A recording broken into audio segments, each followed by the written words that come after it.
the 12th edition of the Metropolitan Traffic and Parking Commission.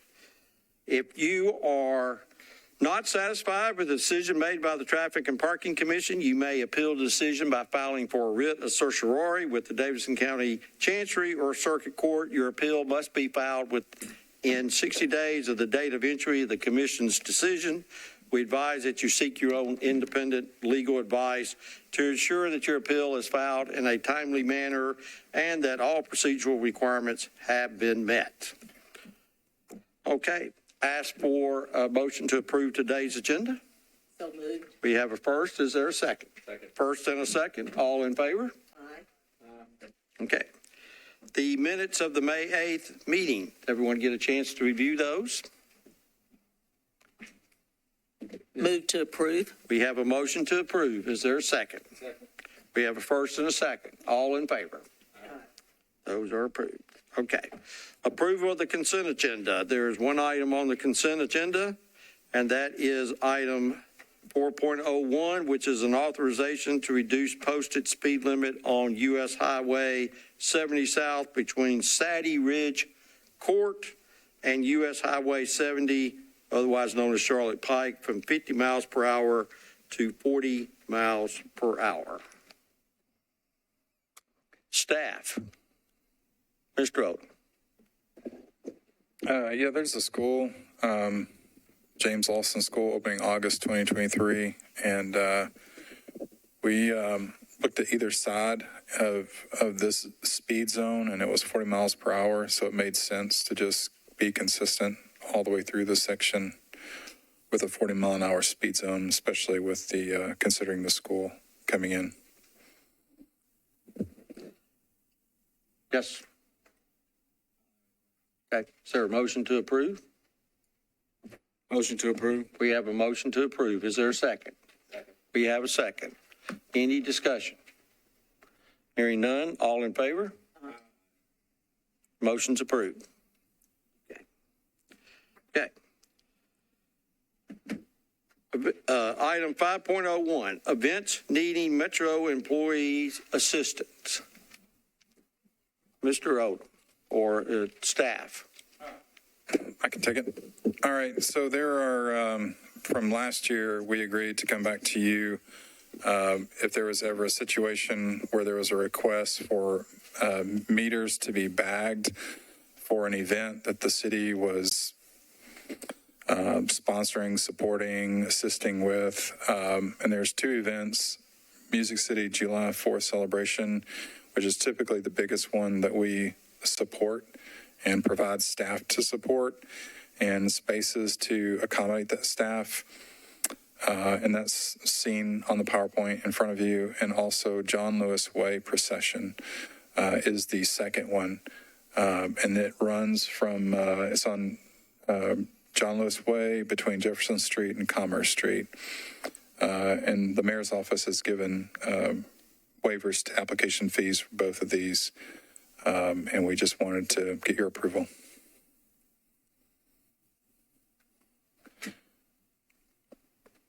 Yes, please introduce yourself. Marcus Jackson, parking manager, NDOT. Brandon Boatswain, general manager on street. We're just here in support of Yeah, and they're going to be up next. All right. But Is there something you're asking us to? yeah, it was just to approve. We have language in your staff analysis, approve fee parking, parking fee waiver for Metro Public Square Garage for 2023 July 4th event, running through July 2nd through July 5th. And then the second one for John Lewis Way, approve a bag parking meter fee waiver for the John Lewis Way procession for Rep. John Lewis Way between Jefferson Street and Commerce Street for the July 15th, 2023 special event. And on the second one, we have approximately 15 parking meters affected by that. Okay. Commissioners, any questions?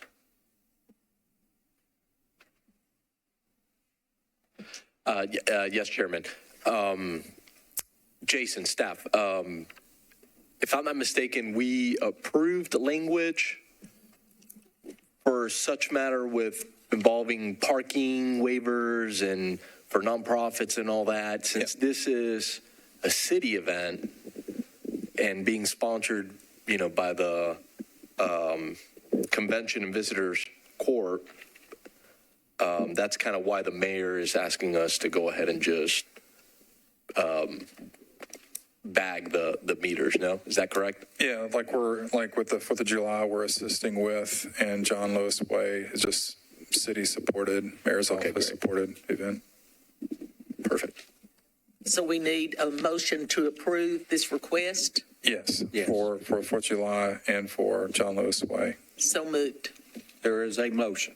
Is there a second? Second. We have a second. Is there any further discussion? Hearing none. All in favor? Any opposed? It is passed. Thank you. Okay. The next item is an authorization to revoke existing valet lane and a replacement with new rideshare parking regulations at 501 Commerce Street. This has been requested by NDOT. Okay. Yeah, this is one location where we had a valet, and I'm pretty sure we have not been able to collect any fees on, and the owner doesn't want any more. So what we're doing is we already have a ride share right next to that location. So we just really want to remove the valet and extend the ride share. And we hadn't collected any valet in over a year, any revenue from valet parking. It's already been used as a ride share pickup and drop off pretty much. Okay. All right. Commissioners, any questions? Sir? Makes sense. Oh, I'm sorry. Go ahead. Yes. Yes, council member. Thank you, Chair. Just in the spirit of the deferrals that we've had for the purposes of Connect Downtown, will this be one among many of designated kind of ride share drop-offs? And so this is kind of fitting in staff, I guess, with just the whole picture of things? Yep, this is actually one corridor where we've got some draft recommendations for ride share to be expanded. So this was not going against those recommendations, it was supporting. So we just thought we would go ahead and move forward with one of those recommendations at this juncture. Okay, appreciate that. Thank you. Any further discussion? If not, all in favor of the motion? Aye. Aye. Any opposed? Okay, it's been approved. Okay. The next item is a discussion of the residential parking policy.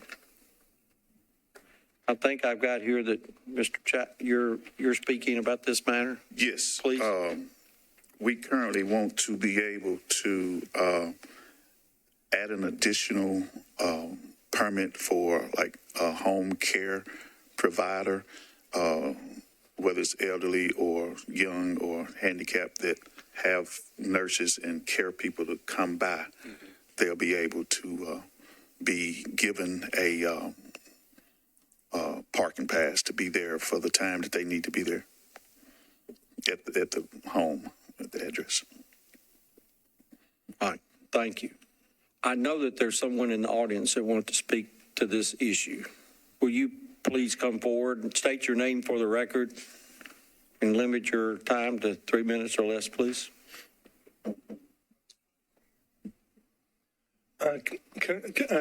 Commissioners, thank you for the opportunity to talk to you. I did submit an email about this on Friday, which I know was late. But unfortunately, I only found out about this meeting on Thursday, and this is not one of the ones that I normally track. I live at 913 Fatherland Street in East Nashville. We are an area that has been fairly severely affected by... State your name for the record. Pete Greaves. We are an area that's been fairly heavily affected by various developments that have occurred. The most noticeable one being that when WeWork went live, that certain of our streets were literally just covered with parking. I would like to state for the record, because we've often been accused of being NIMBYs, I personally have no issue with somebody parking outside my house. I have no issue with traffic going up and down. I've got access, but from the alley, I have a double garage. What I do have an issue with is a process that allows a single person to basically invalidate a petition that has been signed by 100% of the neighborhood. And that is what this process does right now. If this process was a process where you said, hey, block 900 of Fatherland Street, you need to go and get all of the tax-paying property owners, of which I am one, to sign a petition saying we feel that there's a need for residential parking on our block. And then that petition came to this commission and to NDOT, and they reviewed it, and our council member Withers, was informed about it, and if he wanted to oppose it, he could oppose it. We would not have an issue. As this is written right now, we could get 100% of the signatures on our block. We could take it to Councilman Withers, and I'm not saying that he would do this, but he could. We could take this to Councilman Withers, and he would say, I don't really like residential parking permits, so I'm not going to support this. And that's it. There's no way to appeal it. The only way to appeal it is try to persuade him to change his mind. We can't come to this to this commission and say, hey, we want residential parking, 100% of the residents, whether that's 50 or an entire neighborhood of 5,000, but our council member will not submit the paperwork. And that is really the issue that I have. I pay property taxes. Last year I paid about $8,500. My property taxes help support the roads. They help support the parking. They help support the infrastructure. As a taxpayer, I would like to have the same access as any other district to be able to apply for residential parking. And so what I would respectfully like to request is that item B of this, which says that the application be sponsored by the local district council representative, be modified to say that upon reaching the required petition percentage, the local district representative will be notified and must submit the request. If he wants to oppose it at that point, he can oppose it. But basically for him to be the arbiter to take hundreds of people's desire to have residential parking and unilaterally decide it's not going to happen, I just do not think is, at best, I think it is undemocratic. At worst, as a taxpayer who is helping to support that parking, I question whether it's even constitutional. And so I would respectfully like to ask that clause be modified so that we submit directly to the commission. Okay. Thank you for your time. Ms. Costonis, will you speak? Because I know there's been Sure. a case law, I think, associated with that matter. There has been, and I was trying to find it just before this question came up, and I have not yet been able to find that, but I have found the text of the code provision itself, and I think it actually maybe already does speak to this. So 1242.040B of the Metro Code says, the council member shall then submit the petition to the chief traffic engineer with a written request for an assessment or study by staff to determine whether the geographic area within the boundaries set forth in the area from which residents have signed the petition and surroundings and other conditions affecting parking within those same boundaries meet the factors outlined in section 1242.030.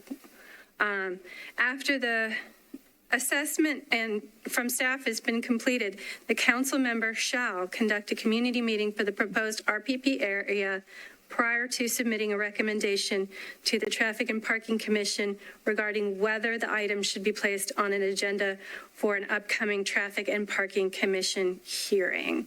So, I mean, the concept is that the council member by code has an obligation to take these steps. And I think that was changed because of the case that you're recalling, Mr. Chair. My recollection is that maybe it originally said a favorable recommendation, and that was taken out kind of for a similar reason to this. Chair, just a point of clarification. Taken out of code or taken out of this policy? Yes, taken out of code. Okay. That the code provision that I was just quoting from was changed, 1242.040. I believe that's the case. speaking from memory, going back to apparently 2018 here, so I can pin this down a little bit more carefully going forward. But I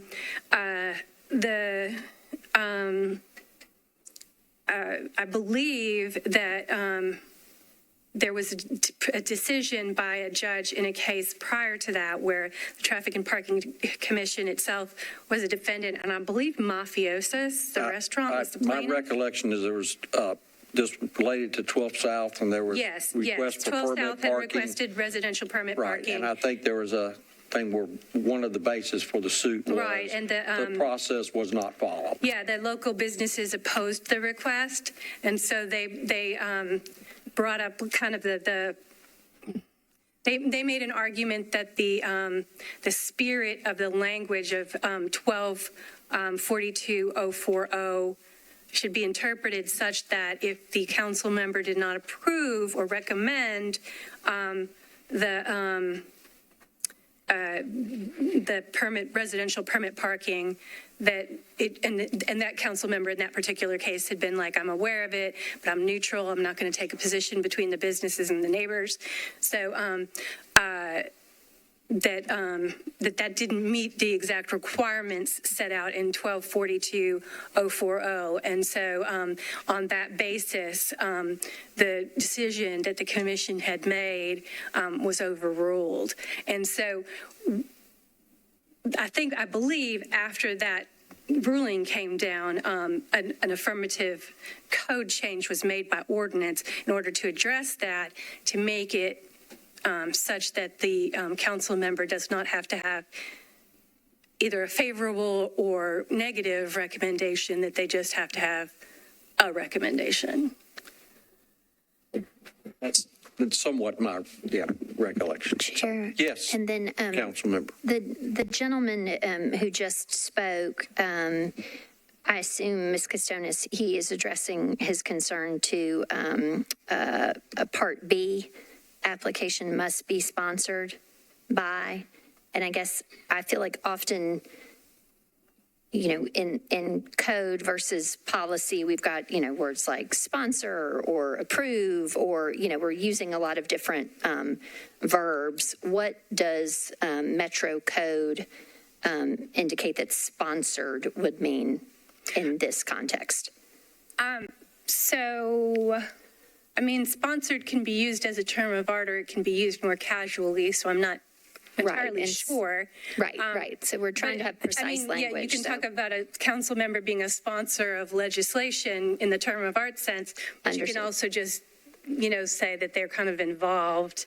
And so I'm not sure, but to the extent there's any conflict between the policy and the language of the Metropolitan Code itself, the language of the Metropolitan Code would prevail.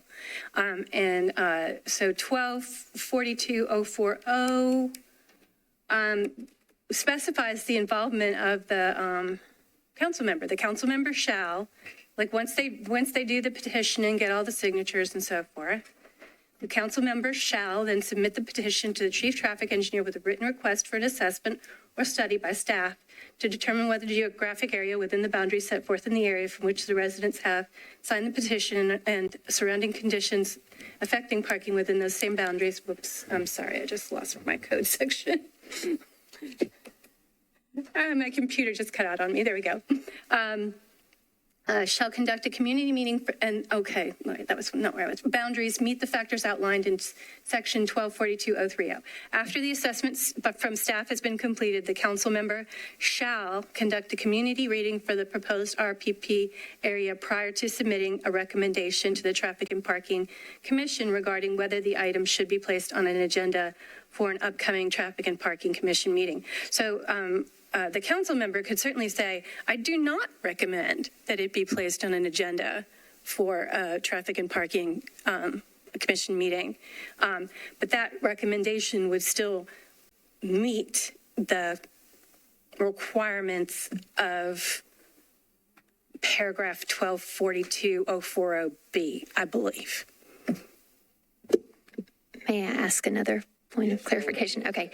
So I guess I'm just trying to think from kind of a process mapping standpoint, right? And I have found over the months in service here, what I think has happened over time sometimes is stuff that is codified versus kind of internal policy and, roughly in alignment, but sometimes for lack of precision in a certain language, it can get a little confusing, understandably, to the community. So I feel like if we're going to touch something like this again, we want to make sure that we're really precise in the language. So can you share at the start of this, so kind of, the genesis of this is council member, community member, folks want residential permit parking.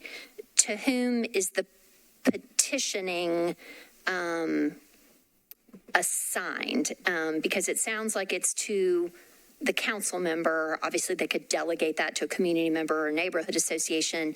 But I think this is reminding me a lot. This is giving kind of traffic calming vibes a little bit, right? Like we used to say, hey, community members, go out and knock doors and try to get this whole petition signed up. And then we realized like that's unduly onerous on the community and problematic. And so now we've got a great, awesome internal process where we effectuate that survey digitally. And so could you just kind of start at the beginning again with sort of precise language, verbs, who's sure. doing what?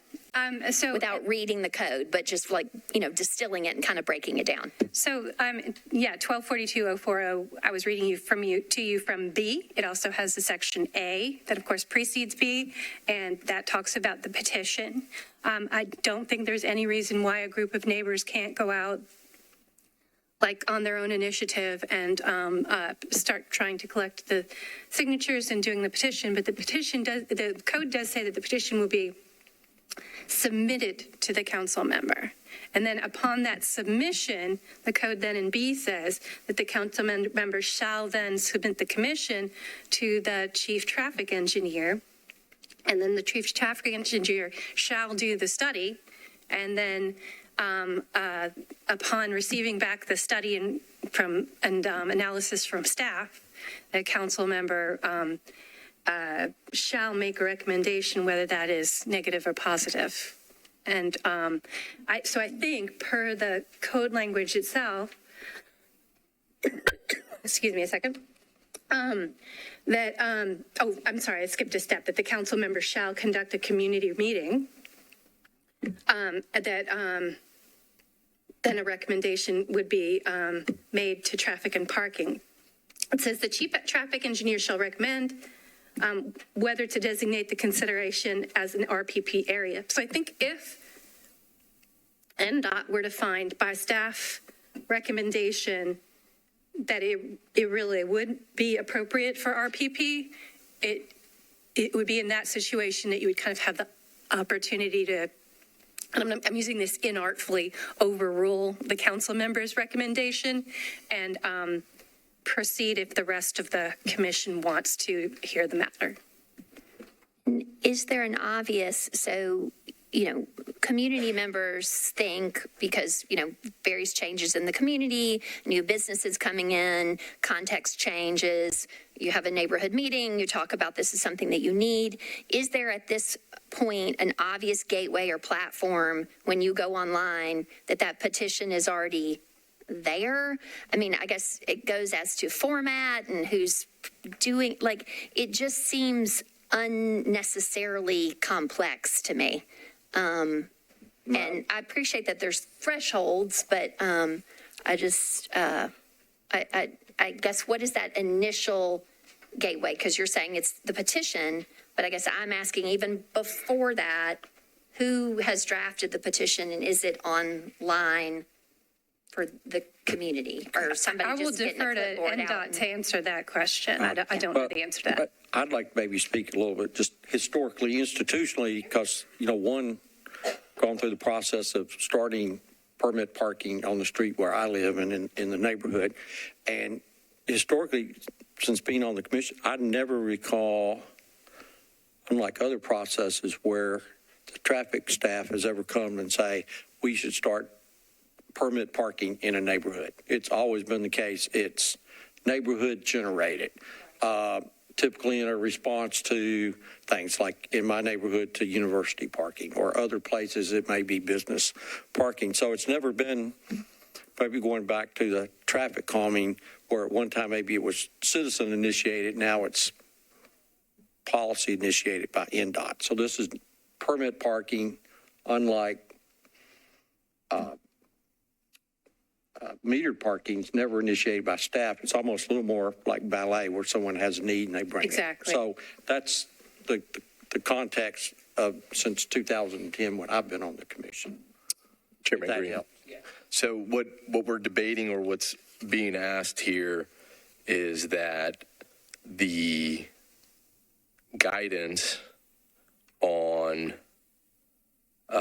this policy is that you do or do not need the sponsorship of the council person, or I'm a little unsure with what we're debating here Okay. today. I think we started with NDOT coming to add to a particular policy we had an allowance for home care providers. Okay. Then because of this item being on the agenda, we had a citizen come and ask questions about this particular, I'm going to say item B here, how it gets going. And it would appear that based on the discussion today, the code would have to be modified to have a different process. Is that correct, legal counsel? So yes, no policy adopted by this commission can be in conflict with a provision of the Metropolitan Code. The Metropolitan Code would prevail to the extent there was any inconsistency, but that can kind of work both ways. So it does, I'm not quite sure of the use of the word sponsor. The word sponsor might mean the participation of the council member in the process described in 1242-042, the 1242-040, which would be to receive the petition and then turn it over to staff for traffic analysis. And then upon receipt of that analysis, set a community meeting and then make a recommendation, whether positive or negative. Like if sponsorship means going through that process, then I think the policy is consistent with the code. And so we would want to keep it that way. To the extent sponsorship kind of implies some more like positive recommendation or kind of like investment in it, where you don't have a council member who feels that way, I think that it could be arguably different from what the code requires, because the code does seem to say that the council member shall. It's a mandatory statement. So the council member would have to follow the code. So I think the particular question, what was the ask for today was about home care. But the issue, this other issue has been brought forth by a citizen for discussion. So, yes, Councilman. So to Mr. Taffel's question then is specifically what is before us is in section I, the addition of language specific to, even though it says such as home health care providers, comma, et cetera. I mean, I guess I really appreciate when we're updating something that we see kind of what it looked like before. And so we know specifically what language is being added.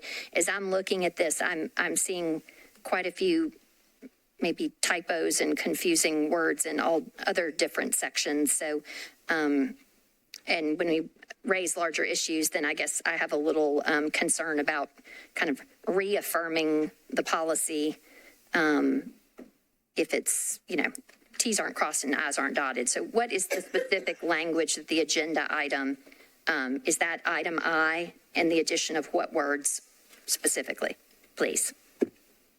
Okay. Did you have a question? Yeah, I mean, I was going to basically ask the same thing from staff is item I, is that the change? Is that already the new change? And if so, it says may authorize additional permits for exceptions. What is that process of authorization? It's just an application through NDOT? Okay. And is that consistent with what we've done in the past with other matters? Okay. So I don't have an issue with that. I think it's clear you would. I mean, if y'all would like to provide the previous language for Councilwoman Henderson, that'd be great. But I'm not. It's not necessary for me. I think it's pretty clear here. 2 permits per residence upon request of NDOT and their authorization. So I think, Chairman, we need to address our citizen here, our neighbor, in a separate fashion, because I think that's a more intense change of policy. And I think I thank you for being here. Caught us a little bit off guard, but that's okay. We have a formal process where we can hit this again. But I would like to go ahead and move forward with our meeting and make a motion to approve the change in letter I. Okay. On the application. All right. So we have a motion to approve. Is there a second? Second. We have a second. Okay. Is there any further discussion? Yes, council member. I wonder if Mr. Tafel might consider it a friendly motion just to amend 2 typos that I see in other sections, as long as we're at it and we're updating something. They're just really clerical things as I see it, and or we could just encourage staff to please do the same before posting the policy again. You would state where those are, please. Yes. Section B, application must be sponsored by location district council representative. That should be local. Local? Is that the intent there? Okay. Or is, that's what I was unclear about, Chair. I think it is by location by the district council member. It's missing a by, I believe. Is that correct, rather than local? Good afternoon, It's unclear. Chair. Yes, go ahead. I think Yes, this is please. Brad Freeze from NDOT. I do see by there, so application must be sponsored by. If you want to be specific and say local. Well, just read that sentence, Mr. Freeze. Application must be sponsored by location district council what does that mean? Yeah, I believe the intent was to be by the local district council representative. So the intent was local? Mm-hmm. Okay, well, that's redundant, so just say by the district council representative. Okay. And then in section D, Chair, once application is completed and received, comma, Okay. and then I would just ask staff, please, Mr. Freeze, to, in all policies, please have somebody double check and read these for clarity, because when things run together, it creates confusion for the community, please. Thank you. So, Chair, with that, I support Mr. Tafel's motion with those minor changes in B and D, and the request to staff to double check all of this for typos and clarity. Thank you. All right. Thank you. Ms. Costones, I think you had a comment. I did. Just as far as whether it's the local district council representative, the provision does say specifically in 040 that it should be the council member representing the council district in which the RPP area is located. So that should be what the policy means. And then on the original change, I'm afraid I have a concern.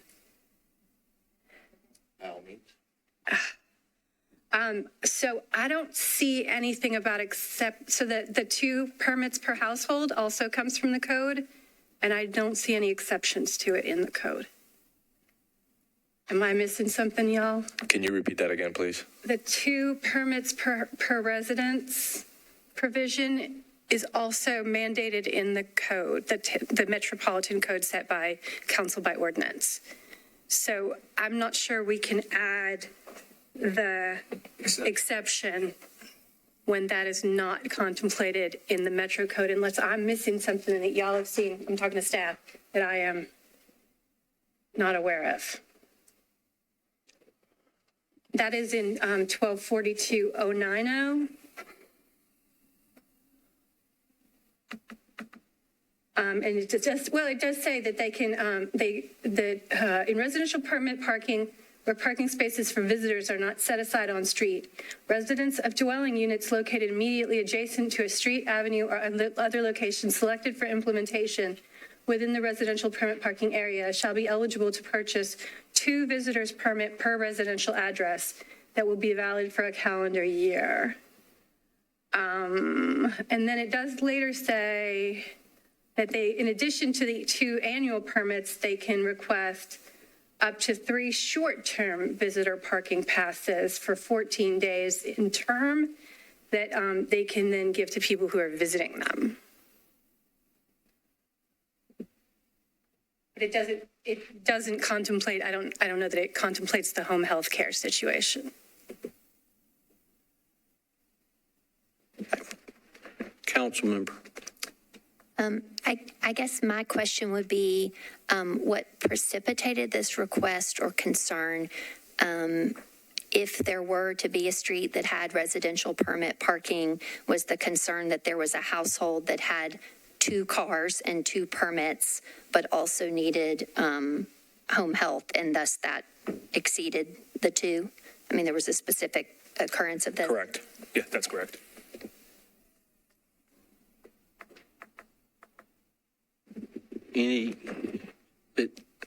So it appears there's some issues with the code that may need to be addressed to accommodate not only the citizens' request, but the request that's been made by NDOT. That appears to be. Yes, that's my concern. I'm so sorry. And it would have, so as Commissioner Teflon has stated, it sounds like this is a discussion to be had at another time where we really discuss the whole process of residential permit parking and how it occurs, et cetera, and whether we need to make any changes to it. Yeah, I would like, Chairman, I would like to go ahead and take back my motion. Okay, that is fine.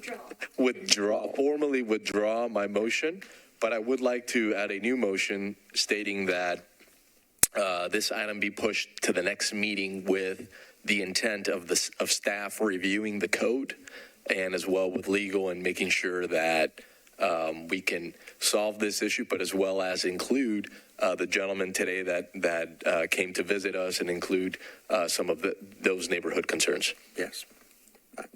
Yes. Can you explain what flagpoles we need to go up to make this happen? What's the process, if you can remind us? The process for making changes to the policy? And the code. Okay, for the code, it's more onerous. It's, legislation in the form of an ordinance, which requires 3 readings of council to pass in order to amend a provision of the Metropolitan Code. The policies can be set by this commission, or in some cases, actually by the department. And so they can't conflict with the code, but they can kind of expand on it and clarify and get more specific. So those, if they are adopted by the commission, would be just subject to your, motion second approval at an open meeting. Has to pass by a majority of quorum kind of requirements. If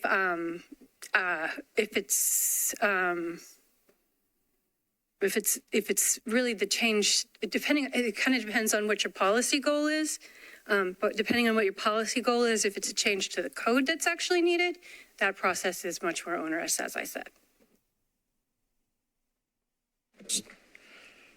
I think we have a permit process that was put in place prior to the evolving situation we have. Now we have a new parking program and there's supposed to be new meters, et cetera, and it may be time to update the code to reflect the changes in the technology and the program, et cetera, that we have. And that's just thinking out loud. That seems to be, that time has kind of come.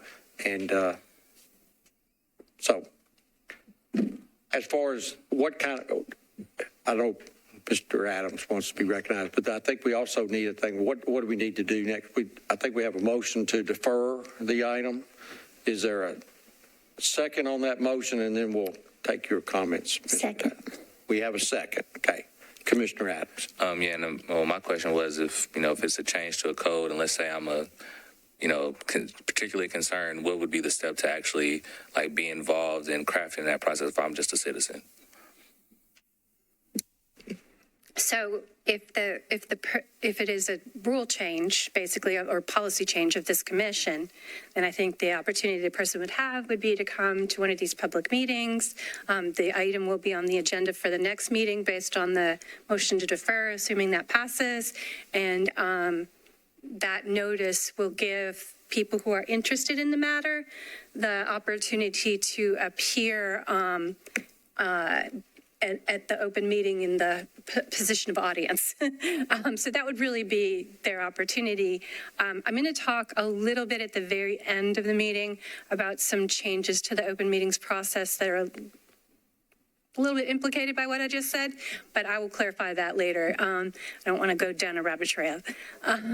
But yeah, and with regard to council, when the council ordinances are on second reading, they go before council committees, and people can appear at those council committee meetings. They are open to the public as the committee members discuss whether or not to recommend the legislation to the council as a whole, although Councilmember Henderson may be better equipped than I am to address that question. All right.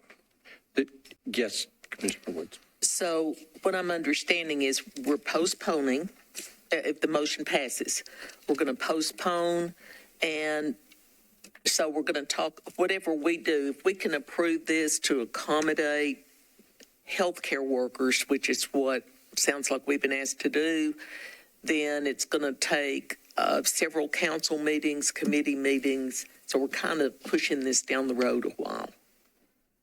If that's what the policy desire is to do, then we may need to amend the Metropolitan Code as well. It's a little troubling to me that healthcare workers are being penalized for this. So it could be talking. Chair, if I may. Yes, council member. So I think, colleagues, what we are seeing and I continue to see is where we've got something hyper codified, right? And we don't have enough flexibility in the policy. Ideally, there would be less in code and more here. So we could come here and we could talk about, the healthcare thing that hadn't been contemplated. And you would not have to do a 3-reading ordinance to do that and kind of open up the can of worms of on-street residential parking. Because if I were to do this at the end of the term, one might say that this in good faith could just be in a housekeeping space and we could just file it and it's 3 readings and it's just housekeeping. But to the gentleman who arrived here and some of the larger concerns in the community, if you start having a 3-reading ordinance that addresses residential permit parking, that's going to be a thing. And I don't have time to do that thing here at the end of my service, to be frank, right? So the onus is on me as the sponsor and the representative here. I would want to have a community stakeholder meeting. Depending on what comes out of that stakeholder meeting, that might be another meeting. Then I need to defer, then the committees. And so when we engage that process, I would like us to be maybe achieving more for everybody's time, right?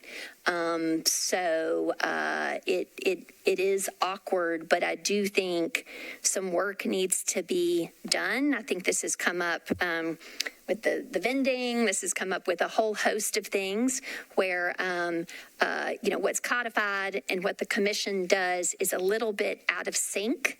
And we need to just, kind of top to bottom in this area, I think. So, I share your concern, Commissioner. It seems like a simple fix and a need.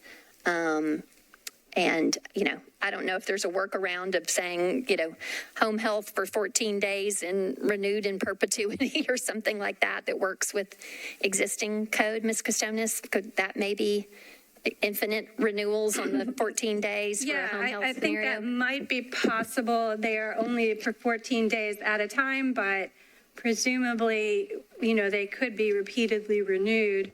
It does not say that they cannot be. Permits within residential permit parking area may also purchase up to 3 short-term visitor parking passes. So it is a purchase. So they would have to be paying the fee for it over and over and over and over again too. Is it a set price on that fee? I will defer to staff. Oh, yeah, there is a set price. Yeah. How much is it? For the visitor pass, I want to say it's $5 currently. 14 days. So $5 every 2 weeks. But is that price is not codified, correct? No. That's set by us. So we could then say, You could waive that. I think what's clear is we have fairly dated code and policy. Yeah, I would like to, again, encourage staff, and I hope that 30 days is enough time to get some eyes on this and make sure we fully take advantage of this opportunity to not only take care of the needs of the community, but also as well of this application as it seems to be the home health care providers. Okay. And I think we could do that.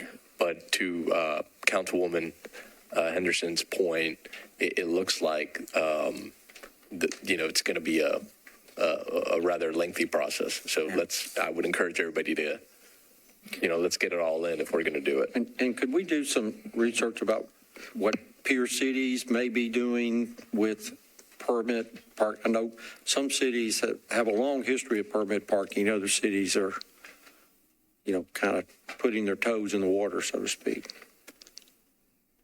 Yeah, Chair, yes, we can do some research on that. We can also come back to the commission with other options as far as, that would satisfy code and maybe be outside of the residential permitting program.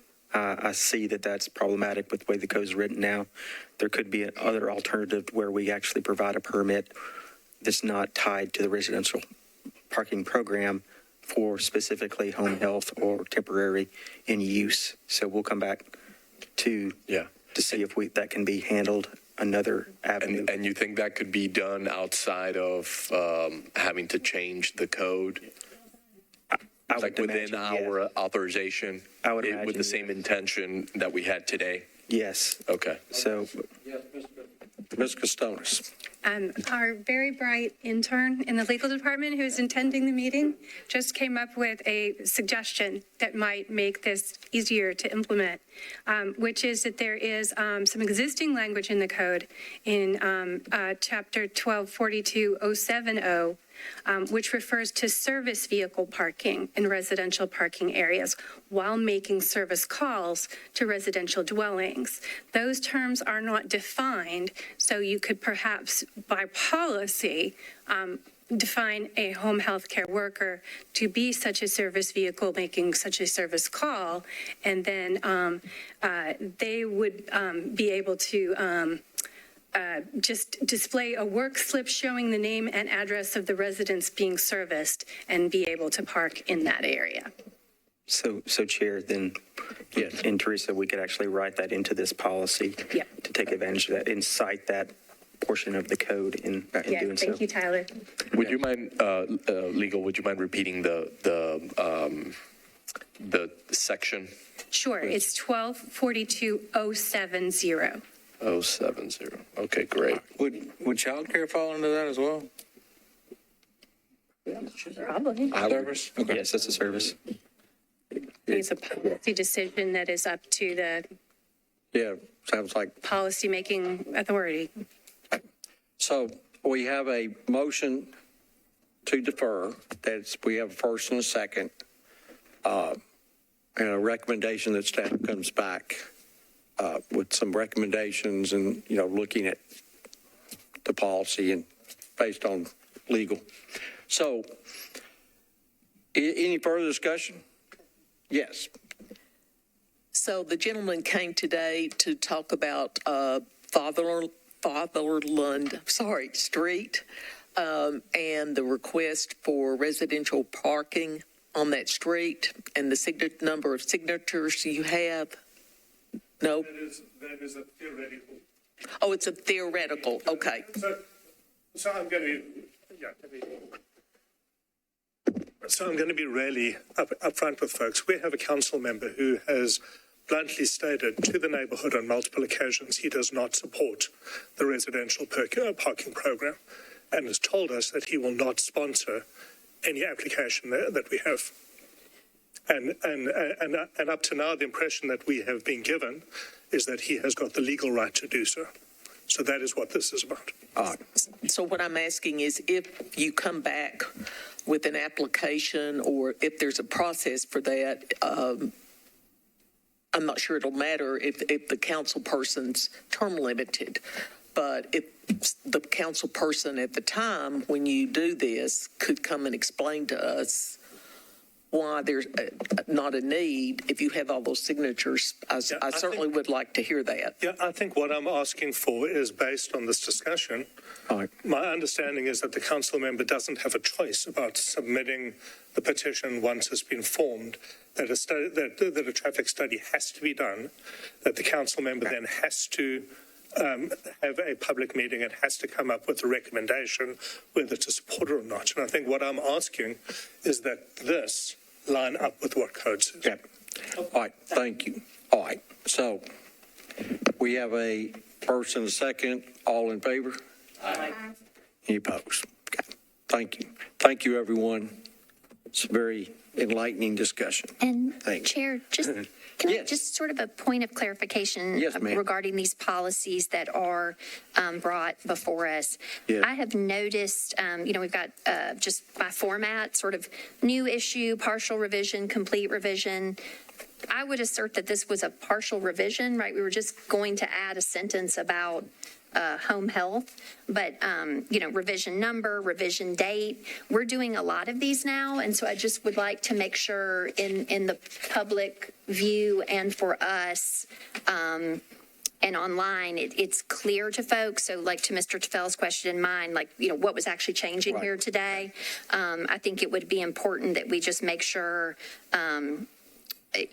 whether you need to change that section about new, partial, complete, or the revision number and the date, but that we're just kind of keeping on top of that as we move through all these, please, sir. I think it might be helpful to have the old policy against what is being proposed and highlight what is being the request to change. Chair, Okay. Yes. I think we can take that suggestion and actually provide a red line version of policy when changes, so you can clearly see. I think that would be helpful going forward. That's what's done with ordinances and resolutions, so that's what we'll plan All to right. do. I think the next item here is an overview of smart metered parking and clarification of 24/7 parking changes and similar matters. Yes, Mr. Yes, we were approached by a business owner representing the other business owners in the Gulch, Mr. Adam Charney of Rudy's Jazz Room. He had some, prior to us changing the maximum to 2 hours in all the district, he had some shows that last exactly 2 hours and 21 minutes. So we were able to do a emergency adjustment through our contractor and accommodate the Gulch area to go beyond the 2-hour max to 3 hour over the weekend. And we were trying to see if we could have the ability to operate those changes in emergency situations. And if the Gulch is kept at 3 hours versus the 2 hours that the other districts around it are going to be, which that's already been accepted to 2 hours. So I guess can we operate in emergency situations and change the parking times as requested by business owners or constituents in emergency situations, where there's enough need for it? I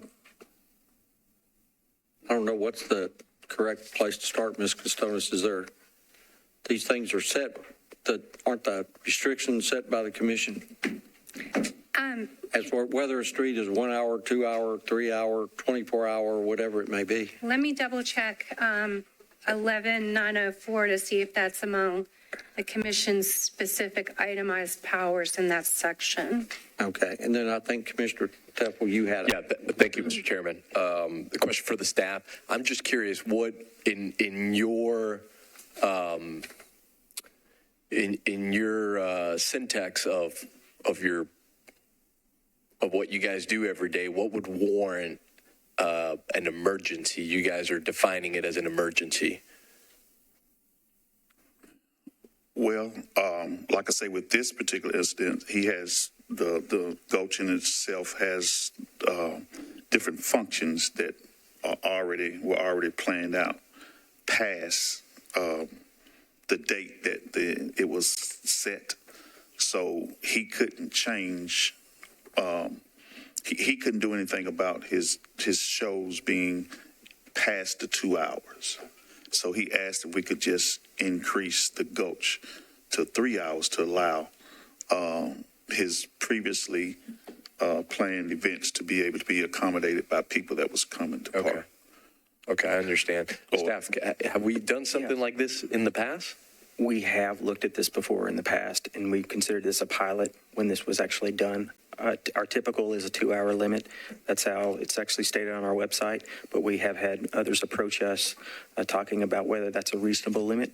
2 hours is reasonable. So coming before the commission today, I believe what we plan to do is just a general update of what 24/7 parking looks like and what our policy is now. But we have been approached here recently about the 2-hour limit of parking. So that is what our policy is. It's on the website, and it would be the authority of this commission to change that long term if we want to consider other setting timing restrictions. What's your recommendation on, well, let me ask this real quick as it might. What's your recommendation on with all the smart parking research that we've done and that we implemented? We're about to implement this new system. Does this go in line with what we were anticipating for this program to do, or is this going to open up? I know we used the word emergency, so I could see other businesses and individuals kind of asking how we're defining that. My recommendation for the commissioners would be to consider a static, not have emergent, a certain situation where we change that, but we can do other reviews, obviously, and come back with recommendations as far as other cities, whether their time limit is 2 hours, 3 hours, or what makes the most sense. But our recommendation as far as the department would be to set and not do emergency adjustments of that. So in other cities where I've downloaded an app which will come back and tell me 15 minutes ahead of time, do you want to extend? They have my credit card number, and chances are I've done that. If I haven't finished my dessert, or the movie's still going on, or church service or whatever is lasting longer. So can we be set up to add 15 minutes, add 30 minutes rather than an hour here, an hour there, just on an as-need basis? Yeah, so both technologies for e-commerce and National Pay Station, they do send out the alerts. I know the e-commerce sends out alert 5 minutes after your purchase, and then also 15 minutes prior to your time expiring. Currently, it's set to a 1 hour minimum, so that's the only reason why people are able to extend for additional 1 hour. But if you want to do increments of 15 minutes and 20 minutes, that's something we can definitely look into as well. Because, it might not, these may not be emergency things, really. It's just, I want to stay a little longer, or I want to hear another set, or I want to hang out a while, and I'm going to pay for it. I just need to be notified. Yeah. I would recommend a cap limit on that, just to encourage, turnover of traffic and availability of that. Yes, council member. Thank you, Chair. So council has gotten a whole lot of email about this. And so I appreciate Mr. Purvis at NDOT emailing my colleagues just to kind of catch them up, because what happens when something like this gets a little sideways or gets in the news, then council gets kind of blown up about it, and everyone's awareness is heightened, and that's okay, because I think what it speaks to is just what Commissioner Woods was talking about. And so I know that each area or context can be different, right? The Gulch is a little different from downtown. The availableness of structured parking versus on-street parking, we've talked a lot about it, this commission. What we're typically trying to do with on-street parking is have that turnover to be business supportive. But are we customizing solutions in partnership with, say, the Gulch Business Owners Group or the downtown group to say, okay, to your point, Commissioner Woods, if you're going to a concert or something like that, then it's, okay, well, you can add and say half-hour increments, so it's 2.5 hours. And to your point, Mr. Freeze, no more than 3. But, I don't really know where that best practice line is based on the mix of businesses, the amount of parking that's available. It's a very complex puzzle that's context sensitive no matter where we are, right? So you can't just necessarily, I guess to start, you kind of drop the blanket and you say 2 hours, and then you start to see these things pop up, right? And that informs maybe how we rework things. So can you share then, Mr. Freeze, kind of where we are in because this was, I think, on the agenda, Chair, as an update. So kind of where we are. No, that's okay. Just where we are as far as implementation, and where we have this example of where we've kind of piloted now potentially for emergency purposes in response to this concern, 3 hours in the Gulch. But then, the knock-on effect of that is going to be, well, why can't we have 3 hours over here? And we need 3 hours over there. And so I want us to be real clear when we change something in a limited time frame in a piloting capacity to learn about it, that we're just articulating that very clearly. And then also to Commissioner Woods, what are the abilities of the system that we have, and how are we engaging the business community to have dialogues about what's the best fit for different areas? So, Councilmember, you're seeing this program mature in real time, as we're coming here before the commission. So these are all things that we have discussed and received a lot of comments on over the last couple of weeks, couple of months, as we build out this program. I would say we will continue to bring updates back to the commission, but also talk about best practices. This is actually part of Connect Downtown too when we're looking at our parking program. So we will be coming back. This item was just for an update of our 24/7 parking. We're not actually asking for any action from the committee at this point. So we are growing and learning and studying how the system works, and you're right, it's context sensitive based on the area, but we do want to come back before you with different policy recommendations with regard to restrictions. You already have approved a 1 hour minimum restriction for parking that we came before you and y'all approved that. So that's, as we see things mature and go forward, that's what we're. Point of clarification, Mr. Freeze, the 1 hour, so just 1 hour minimum baseline, you're saying, and then another hour on top is what we've That is approved correct. thus far. Sorry. So what I heard was that, I forget the business owner's name, but Rudy's Jazz Bar, he had planned events already. That is he planning to change, from 2 hours and 20 minutes to 2 hours once this goes into effect? Or can we add additional time to the 2 hours? I guess to everybody else's point, in other areas, are we talking with local businesses such as his to understand how that affects their businesses so that we're just not adding a 3 hour or whatnot to I can speak to that, Commissioner. Yes, we have been having a lot of meetings with businesses. I know that Brandon and Marcus and Diana have talked to this particular gentleman that we talked about with the Ruby's Jazz Bar, in addition to others across the city, having these meetings, talking about needs versus what our policy is going to be. So yes, a lot of these discussions are occurring. In addition, I would say, as part of Connect Downtown, we've had a lot of stakeholder engagement and discussions related to parking as well. So the answer is yes.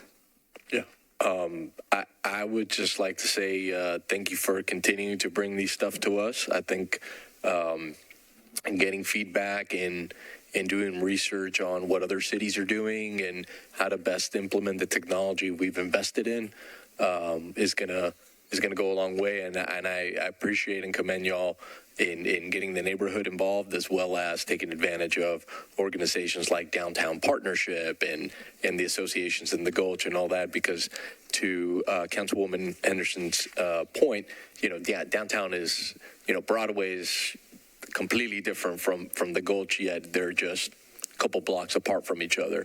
But we appreciate the work and we look forward to the update. All right. Commissioner, yes, Ms. Costonis. I wanted to go back and answer your original question about kind of like where the authority lay to set those time limits. And it's not actually super clear to me. There was a charter provision, section 11904, that y'all take most of your authority from, that addresses very specific itemized functions of the commission.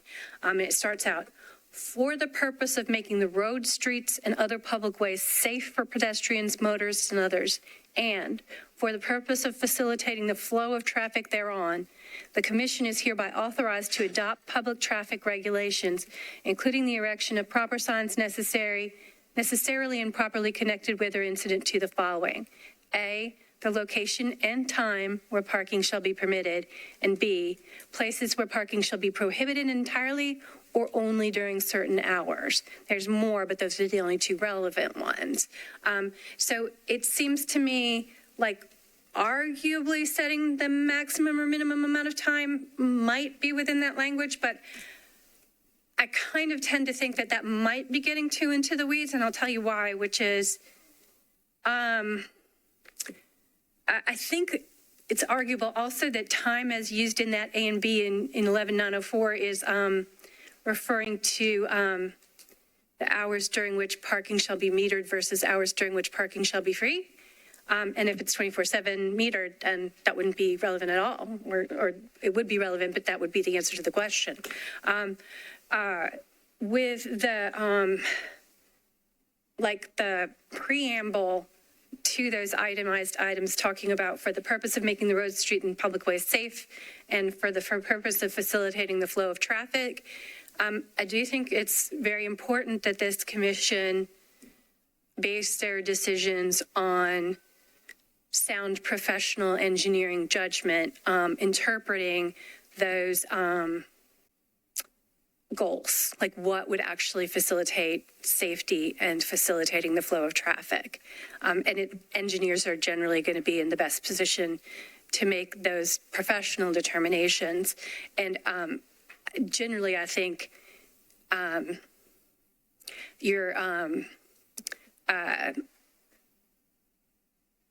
understanding of those issues is probably available to you through the advice of staff. But I think, to the extent you get a little bit more down in the weeds, the commission can delegate to staff to make some of the judgment calls. Thank you. All right, so we'll look forward to continuing to get updates because this is a new policy, new program. So thank you, commissioners. All right. Next item is a Connect Downtown update.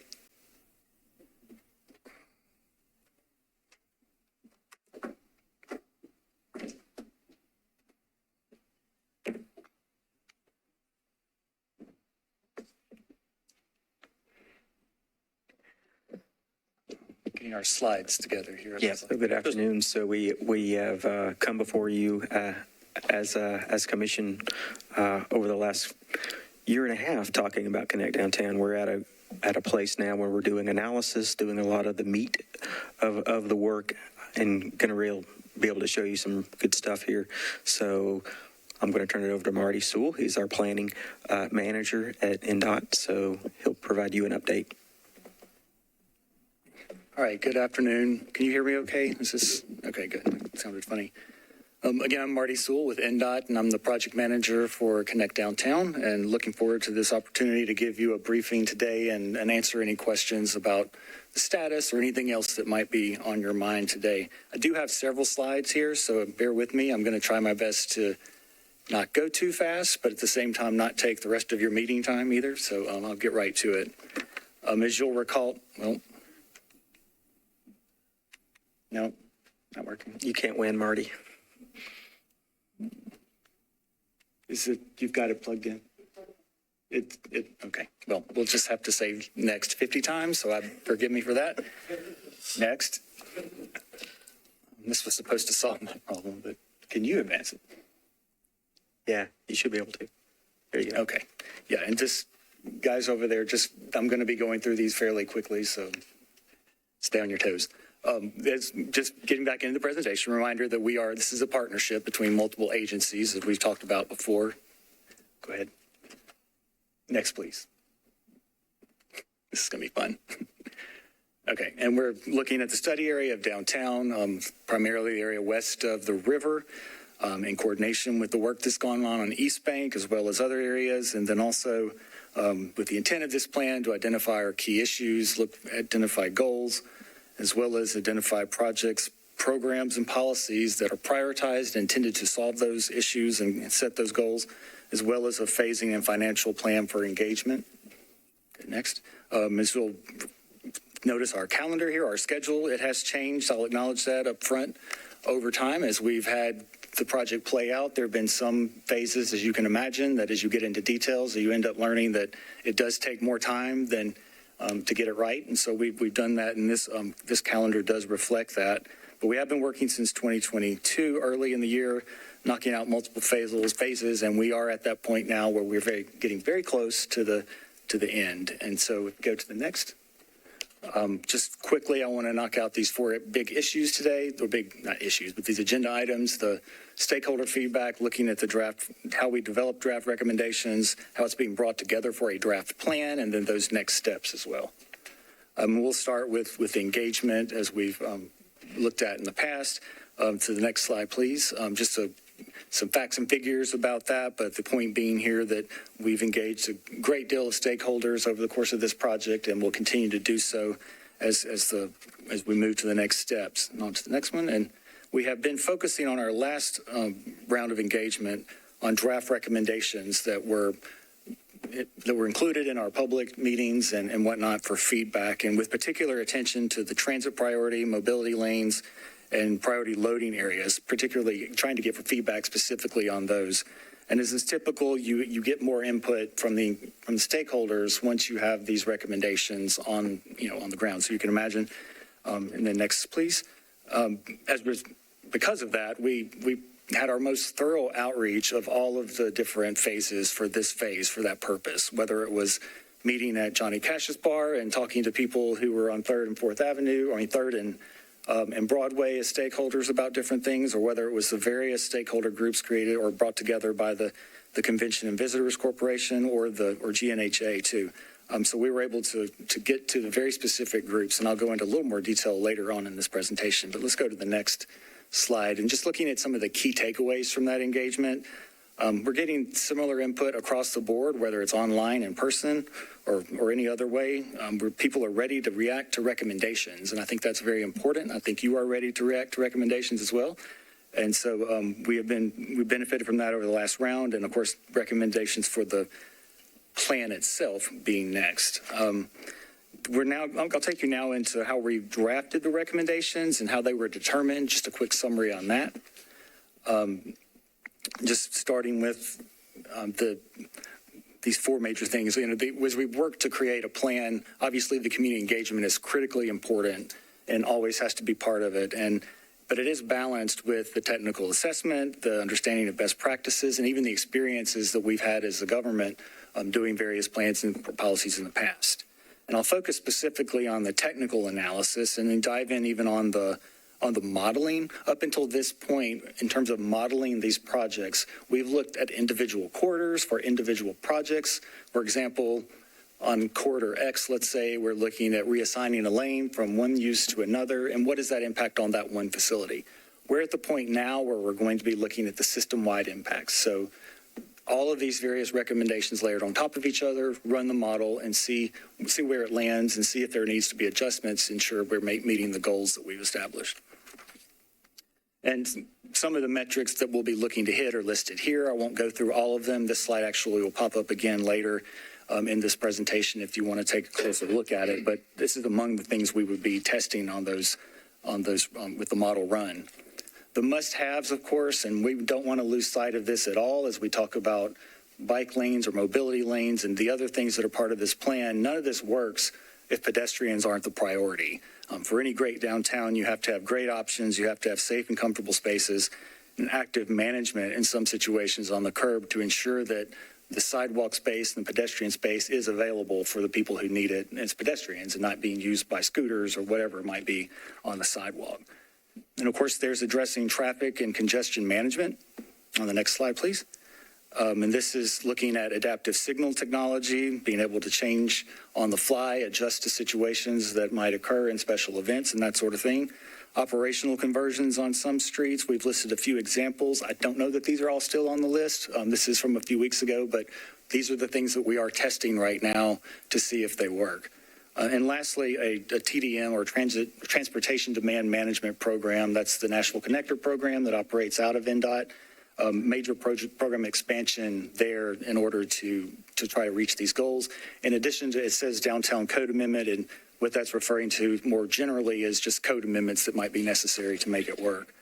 Now, on to specific infrastructure investments. I'm going to focus on again, those top three that we listed in the previous slide, but we'll jump into the mobility centers, or we've sometimes referred to these as transit centers. We have two in particular that we're pointing out here in the Sobro and East Bank area. Go to the next slide, please.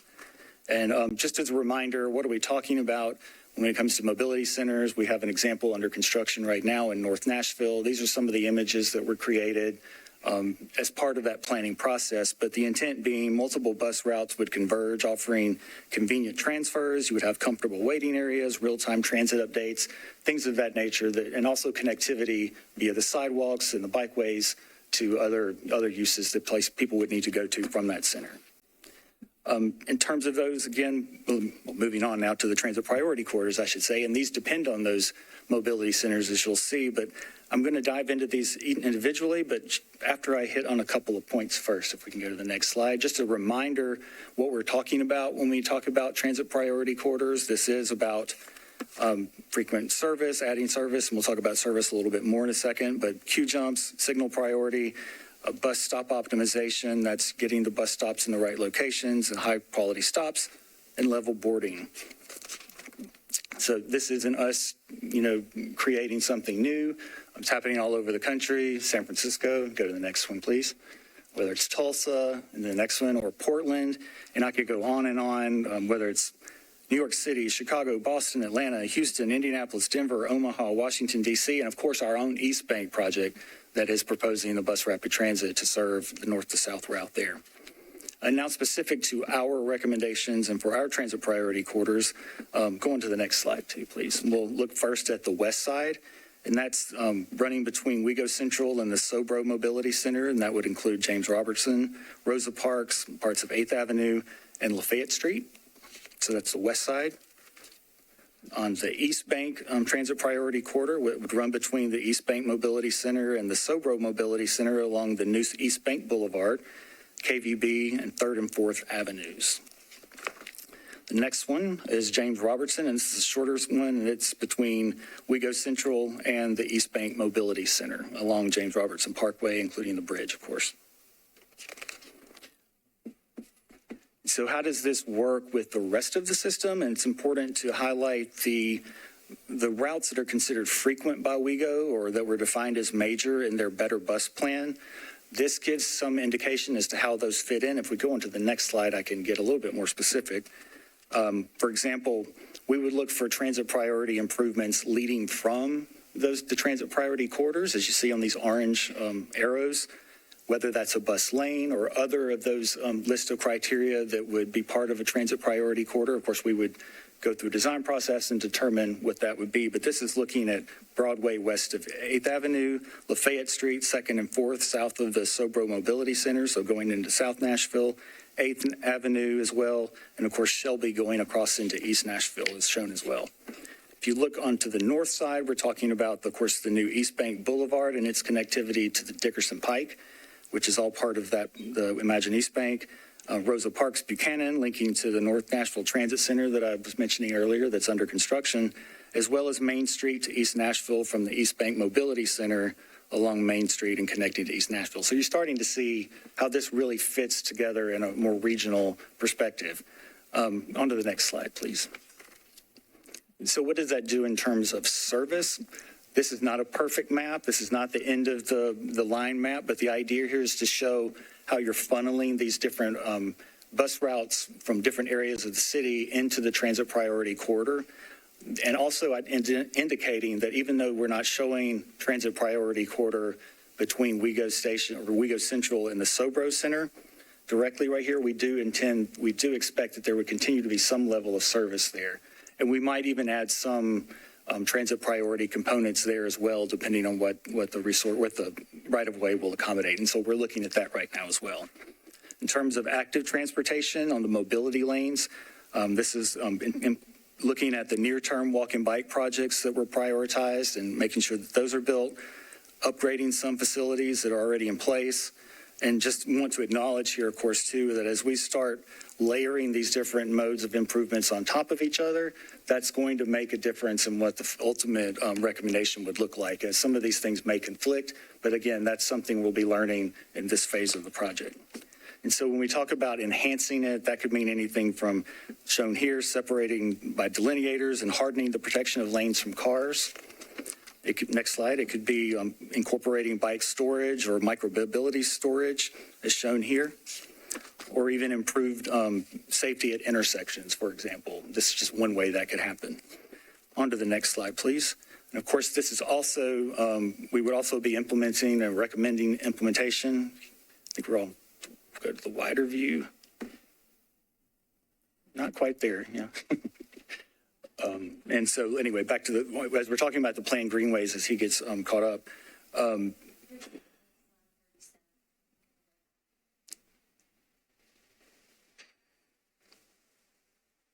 One more up, I believe, one or two up. We'll get there. I appreciate your patience and letting me do a long presentation. Of course, we don't always plan for this part of it, but I'll just mention as this is whatever it's doing, the planned greenways, the assumption would be we're recommending we continue and implement those, working with the Parks Department, ensuring that everything is aligned. And the slide that we're getting a little bit of a glimpse of, where we did for active transportation, ensuring that there are connections from the upper area on whether it's Broadway or other streets down to the Gulch. And would you prefer me to wait until he gets caught up, or should I keep going? Okay, sure. As we get to curb uses, there is a little map that goes with this that might offer some context, but It's showing where there would potentially be 2-hour loading limits or taxi carriage, tour bus and shuttle stop locations, that sort of thing. But the idea here is that the recommendations would focus on a priority loading areas and flex lanes first, and that's to accommodate all of the deliveries and musician loading. That accommodates the taxis, carriages, shuttles, valet, rideshare, all those sorts of things would be part of that. The next point on curb uses would be expanding the delivery and valet and rideshare areas based on. Chair, just for a moment, if I could we just not try to get in slide mode and could we just click along with the slides so that we could see slide 36 talking about the curb uses before Mr. Sewell gets too far ahead? Thank you. It looks like it's the slide mode that is being problematic. So if we could just click along, that'd be You see the map there I was talking about, though, right there in the middle with the colors on the, and I'll mention too, this is a good time to mention that this story map that's available on the project website allows you to go in and zoom and look at some of these things.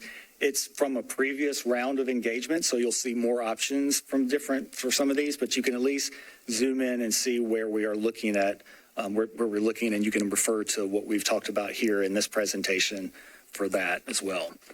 But on the next slide would show another map that shows a heat map of that the various distributors that we've worked with. We've had a stakeholder group with whether it's food, beer, or other beverage, anything you can imagine that gets delivered in the downtown area. We worked with them to understand where their biggest accounts are and that sort of thing, so that we could then accommodate and base our curbside uses on that. And this is also an opportunity to say that, or to mention that as a department, we've been working with Uber on a potential pilot for pickup and drop-off locations. It's just with Uber at this point, but it is an opportunity for us to start looking at how we can better manage and get a hold of what's happening out there today. It is one of the bigger problems, causing traffic congestion is when they stop wherever willy-nilly. And that's understood from Uber's perspective as well as, well, maybe not their drivers so much at this point, but something that they do want to focus on addressing. And the last part of addressing curb uses, this is somewhat comical, and I appreciate your patience, but the idea of using additional uses and policies that might be based on other corridor decisions, for example, where we have center turn lanes now, maybe they're not necessary. And that's, again, we'll be finding that out based on our modeling. We probably have been a little turn lane happy in downtown in terms of what the need is. And so this is an opportunity to reallocate that space to something that could use it and have more efficient and effective use of that resource. So that brings me to, even though we're still circling on the screen, bringing it all together. And what that means is we're moving from just having this big list of recommendations to piecing them together and testing them as a whole, as a draft plan. So we've socialized all of the recommendations to this point. And so, again, this is the idea of putting it all together into a suite of recommendations that we can then take back to the community for their input. And so there's another slide here that would show the recommended scenario. I don't know if we can get there. One more. Go down a couple more. Down. Right there. And this map itself is not that important, but the idea here is to emphasize the layering of these different recommendations to ensure that we have those big three major, the priority corridors for transit, the priority loading areas, and the mobility lanes all mapped out together. And again, we're going to be looking at these in detail, and decisions about mode shift, for example, will make a difference. What is our goal for mode shift? How aggressive do we want to be? And so that's another component of this last phase, is determining that and then presenting how we can create a transportation demand management program and other associated implementation measures that could make that happen. And so what the next slide shows is supporting that, the idea of the building blocks for TDM being key to the overall. I mean, these will guide the direction of Nashville Connector, the TDM program, over the next few years. That we'll use this as the action plan for accomplishing goals, along with other work that program will be working on. That can include, onto the next slide, please, everything from pricing measures, physical measures, programs and policies, and promotional and marketing tools. So all of that, there you go, all in one package there, so that they could be part of that program. And again, just to emphasize, this is extremely critical to the whole program working. We've got the physical investments, but the programmatic side is just as important.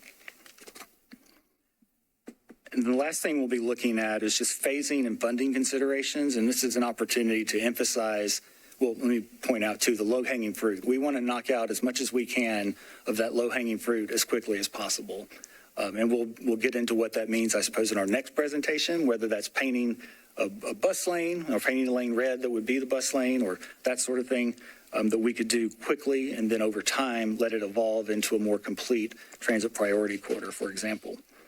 And so the next steps, if we go on 2 more slides where you see the colorful boxes, and I'll summarize these pretty quickly, but the idea here is to show you the final path here to get to the completion. We've already addressed, made some recommendation changes based on the input from our stakeholder task force and the technical advisory committee, which was staff, and the task force being outside staff stakeholders. So we're there, and then we're at the point now where we are looking to model this as a system-wide, as I mentioned earlier. You can go on to the next slide again and focusing on what those types of evaluation measures would look like. And then moving forward from that, we'll be refining these individual projects based on the input, incorporating additional TDM strategies. From there, we'll complete the final modeling that would focus on our before and after story. And then from there would be more detailed cost estimates, phasing plan for how we would implement projects. Then we would establish our funding approach, the resources and uses.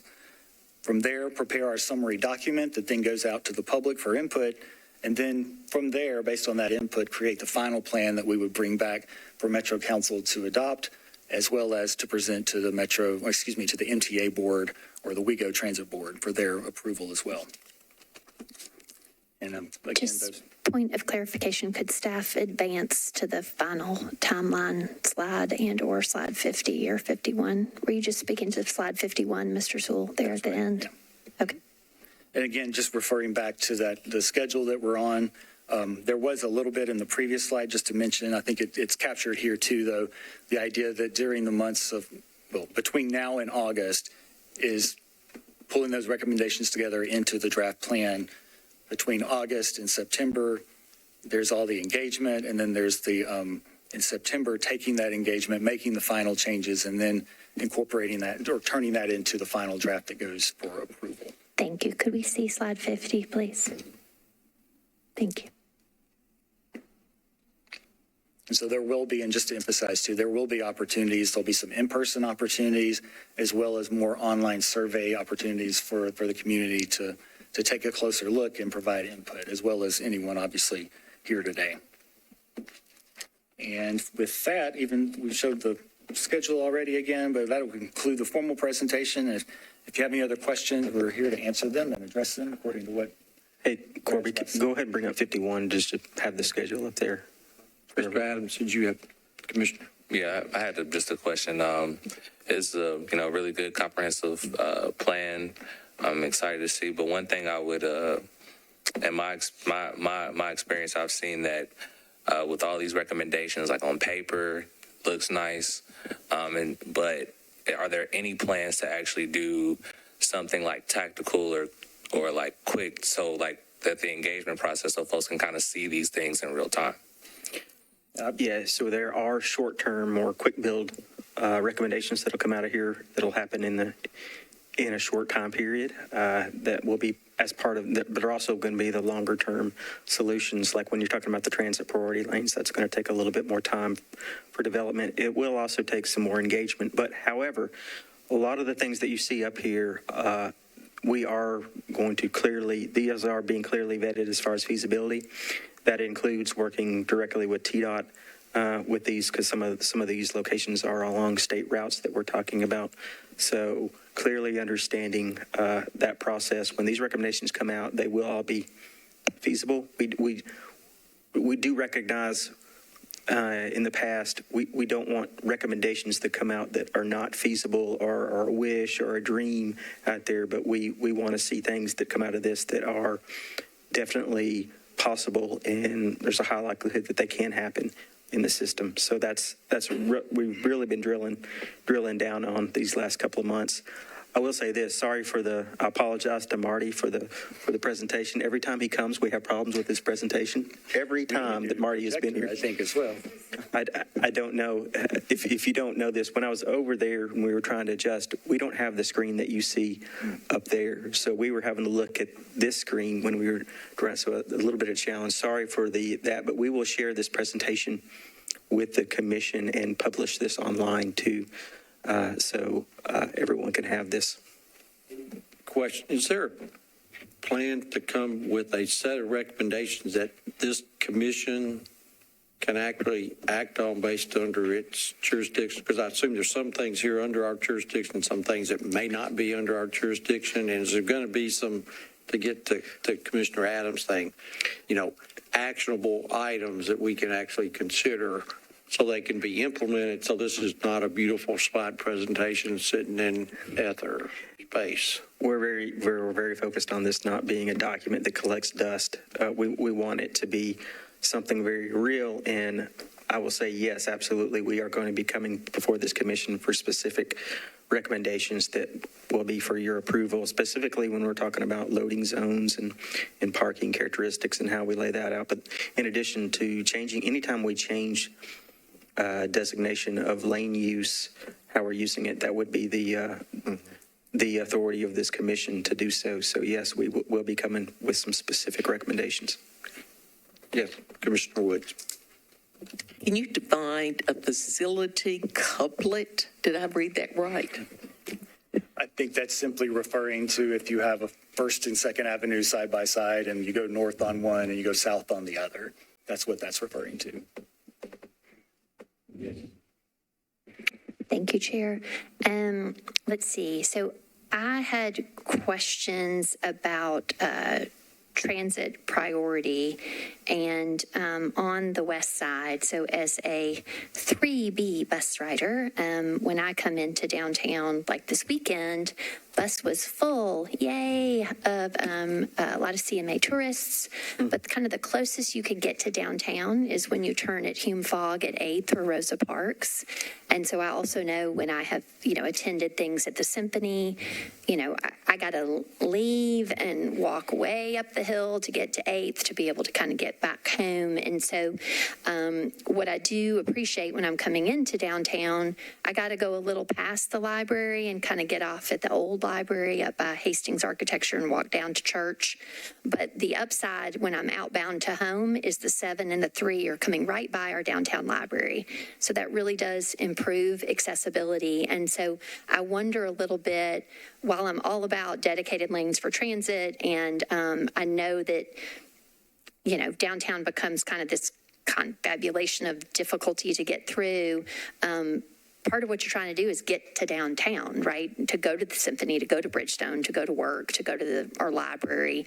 And so I'm wondering how we're going to address the fact that it's sort of like you've already had that hard perimeter on the west side inbound, but what kind of made up for it as far as walking and going and getting places was that you did have some lanes or routes going through the middle of downtown. And it seems like now that's not going to be the case potentially.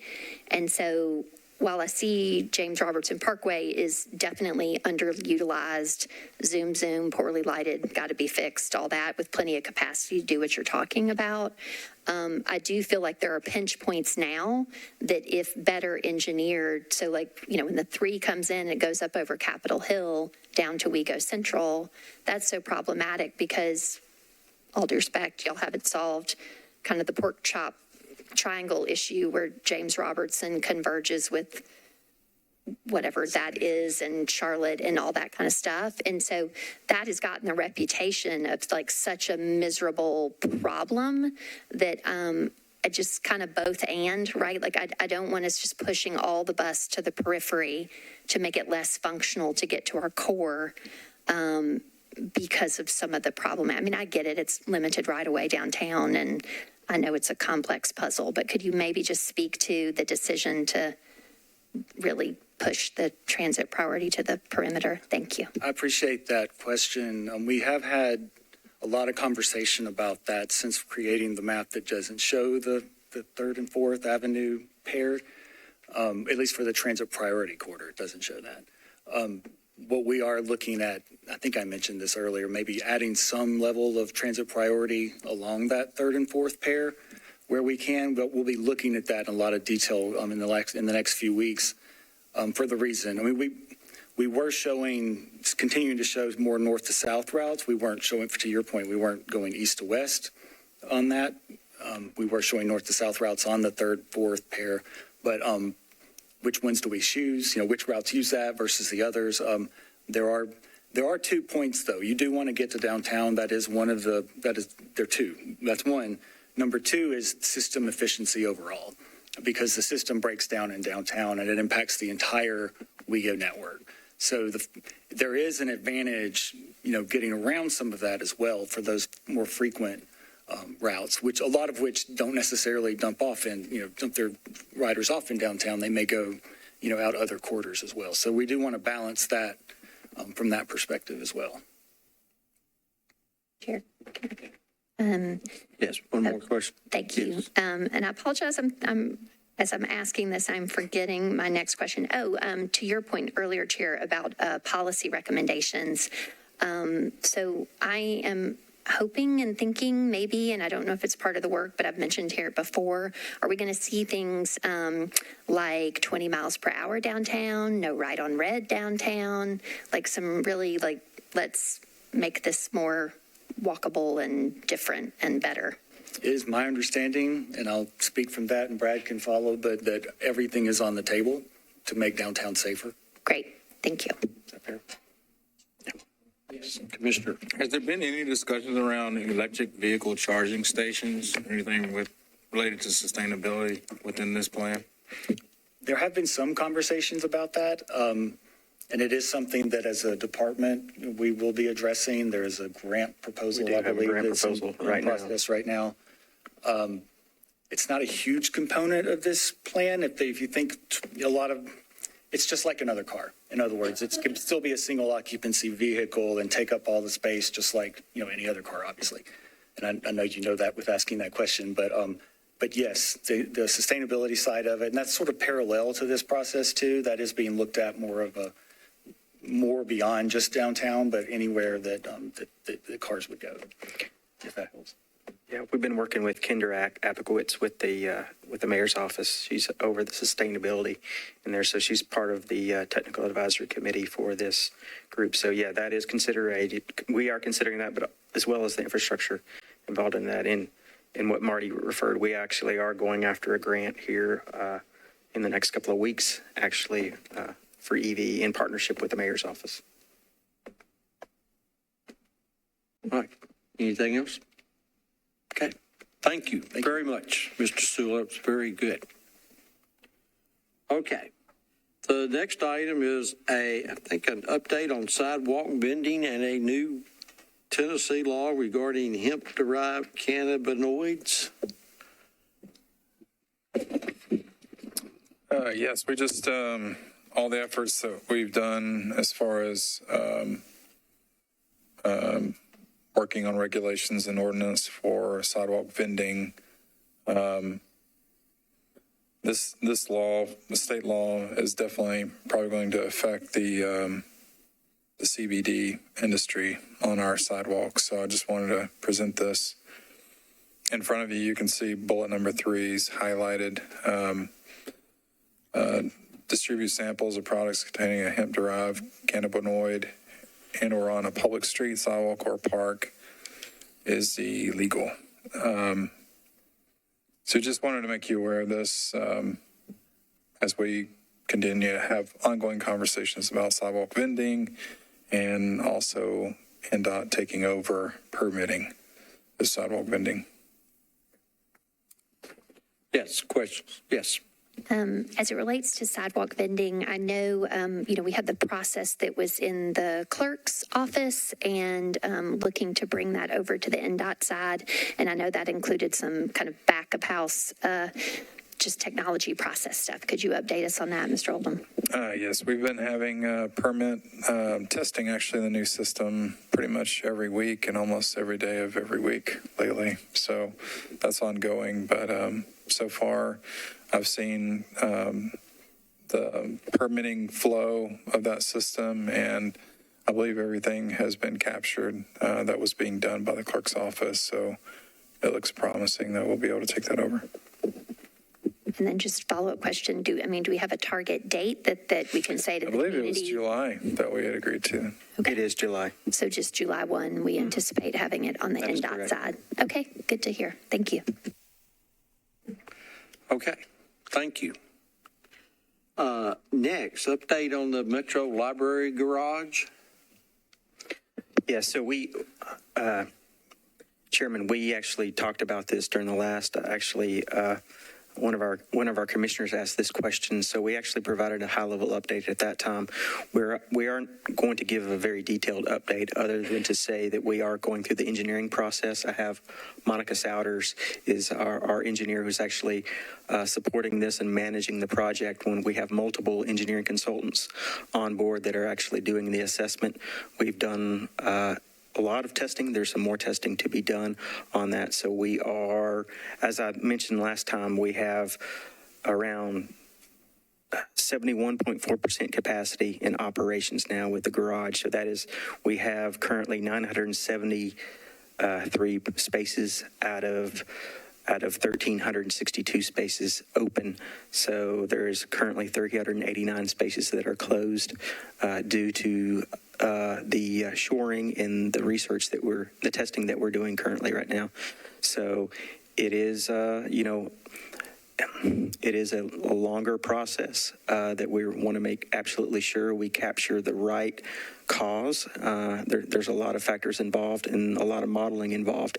So we're going to continue to provide you updates as we go along.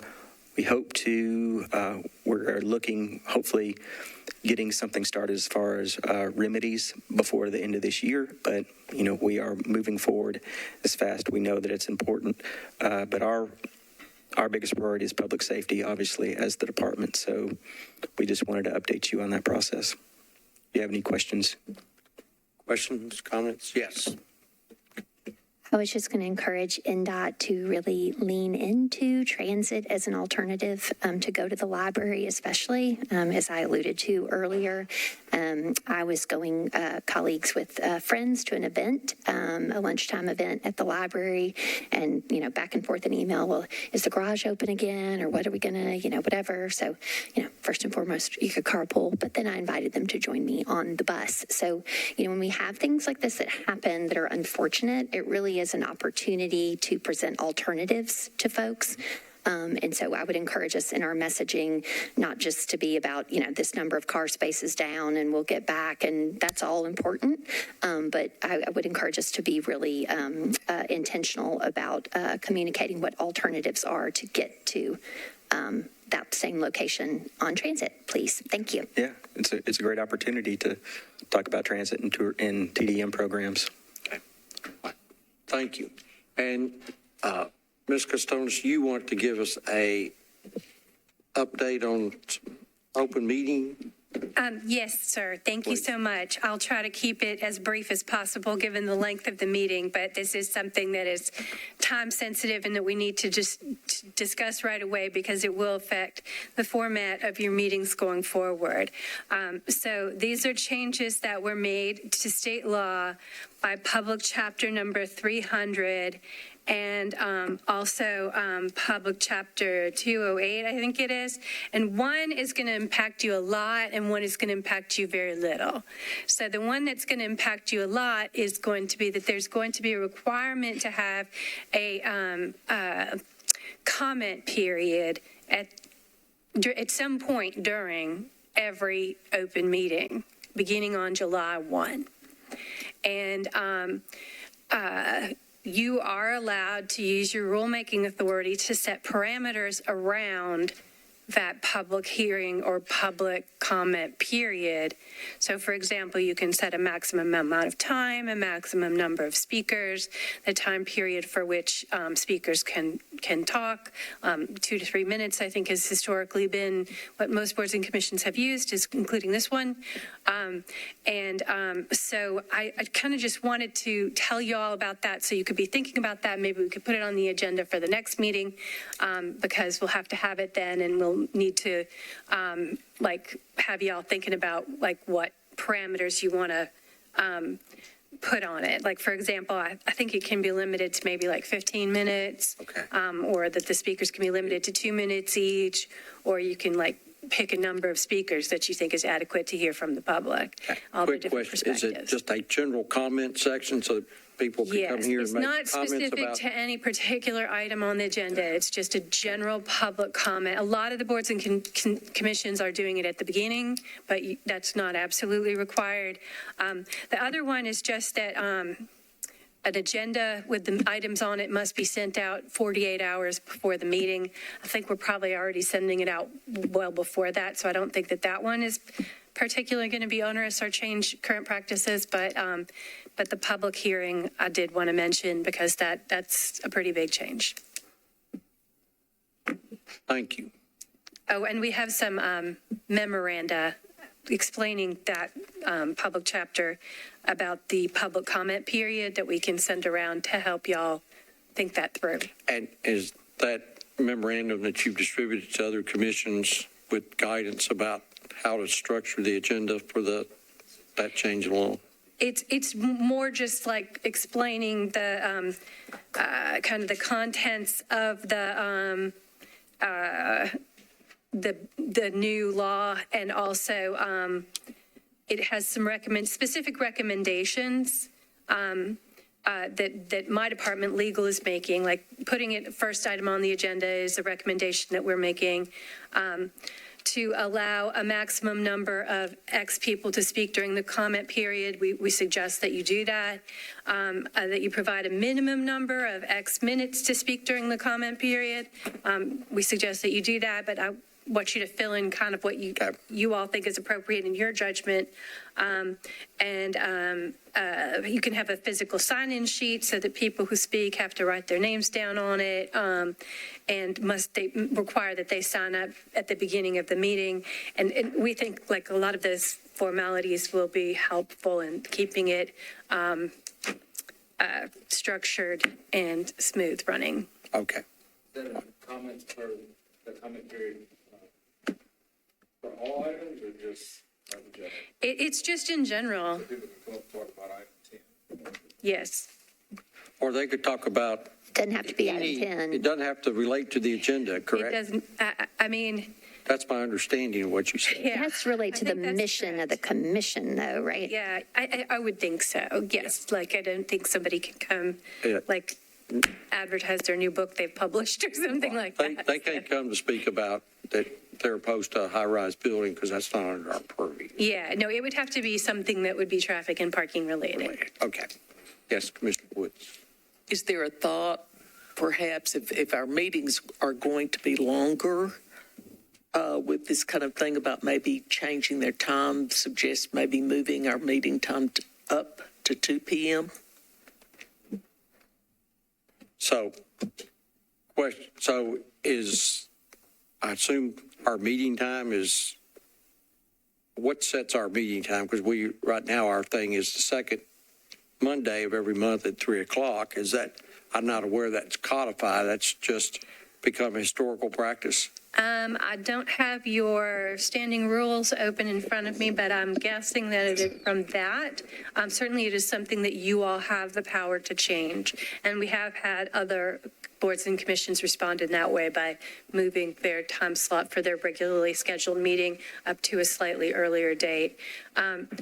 Previously, there was a little bit of a distinction that I may have mentioned, you may have recalled me mentioning, between a regularly scheduled meeting and a specially called meeting, in terms of the degree of notice that was required was much more stringent for the specially called than for the regularly scheduled.